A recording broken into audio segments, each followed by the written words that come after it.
একটি ঝকঝকে রেস্টুরেন্ট। সজল তার বন্ধুদের সাথে দামি খাবার খাচ্ছে আর হাসাহাসি করছে। পাশের টেবিলে একজন বৃদ্ধ মানুষ খুব সাধারণ এক প্লেট ভাত আর ডাল নিয়ে বসে আছেন। বৃদ্ধের পরনের কাপড় কিছুটা মলিন হলেও খুব পরিষ্কার। সজল লক্ষ্য করল বৃদ্ধ মানুষটি বারবার তার দিকে তাকাচ্ছেন। সজল বিরক্তির সাথে বন্ধুদের বলল, দেখ, লোকটা কেমন হাঁ করে আমাদের দিকে তাকিয়ে আছে, শান্তিমতো খাওয়াও যায় না, মনে হচ্ছে জীবনে কোনোদিন দামি খাবার দেখেনি। সজল ওয়েটারকে ডেকে একটু তাচ্ছিল্যের সাথেই বৃদ্ধের বিলটা মিটিয়ে দিল, যাতে লোকটা দ্রুত চলে যায়। সজল মনে মনে ভাবল সে খুব বড় একটা দয়ার কাজ করেছে। বৃদ্ধ লোকটা যাওয়ার সময় সজলের কাছে এসে মাথায় হাত রেখে নিচু স্বরে শুধু বললেন, বেঁচে থাকো বাবা, অনেক বড় হও। 10 বছর পর একটি হাসপাতালের করিডোর। সজলের সময় এখন আর আগের মতো নেই। ব্যবসায় লস করে সে এখন প্রায় নিঃস্ব।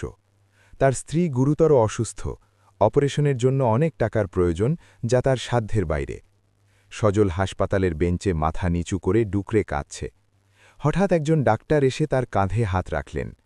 ডাক্তার হাসি মুখে বললেন, মিস্টার সজল, আপনার স্ত্রীর অপারেশন সফল হয়েছে, আপনি এখন ওনাকে দেখতে পারেন। সজল অবাক হয়ে তাকিয়ে বলল, কিন্তু ডাক্তারবাবু, আমি তো এখনও সব টাকা জোগাড় করতে পারিনি, অপারেশন হলো কি করে, কে দিল এত টাকা? ডাক্তার একটি খাম এগিয়ে দিয়ে বললেন, আপনার বিল কেউ একজন সম্পূর্ণ পরিশোধ করে দিয়েছেন, আর এই চিঠিটা আপনার জন্য রেখে গেছেন। সজল কাঁপতে থাকা হাতে চিঠিটা খুলল। ভেতরে লেখা ছিল, বাবা সজল, আজ থেকে 10 বছর আগে এক রেস্টুরেন্টে তুমি আমার খাবারের বিল মিটিয়েছিলে। তুমি হয়তো ভেবেছিলে আমি খুব অসহায়, তাই সেদিন দয়া করেছিলে, কিন্তু আমি সেদিন তোমার দিকে তাকিয়েছিলাম, কারণ তোমার চেহারায় আমি আমার হারিয়ে যাওয়া ছোট ছেলেকে খুঁজে পেয়েছিলাম। আমি বিল দিতে পারতাম না তা নয়, আমি শুধু তোমার হাতের সেই টানটুকু অনুভব করতে চেয়েছিলাম। আজ তোমার বিপদের দিনে সেই ঋণের সামান্য অংশ ফেরত দিলাম। ভালো থেকো বাবা। ইতি সেই অচেনা বৃদ্ধ। সজল ডুকরে কেঁদে উঠল।